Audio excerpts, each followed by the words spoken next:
ഇപ്പോൾ വീരധീരശൂരിൽ നിങ്ങൾ മോശമായിട്ട് അഭിനയിച്ചു എന്ന് പറഞ്ഞാൽ ഞാൻ നാക്കുള്ളൂ. കാരണം എന്താ വെച്ചാൽ അരുൺ സാറിനെ പോലെ ഒരാൾ ഓക്കെ പറഞ്ഞ ടേക്കാ. ഞാൻ കൊള്ളാമോ കൊള്ളൂലേ എന്ന് പോലും ഞാൻ ചിന്തിക്കുന്നില്ല. അരുൺ സാറിനെ പോലെ ഒരാൾ ഓക്കെ എന്ന് പറഞ്ഞ ടേക്കാണത്.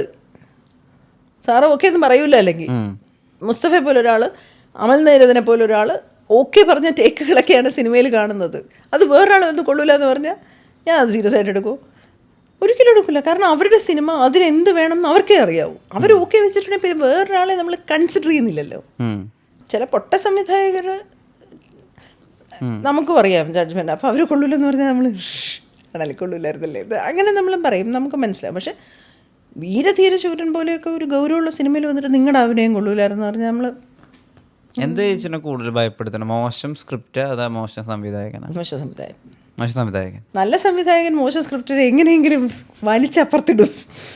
നല്ല സംവിധായകർ അല്ലെങ്കിൽ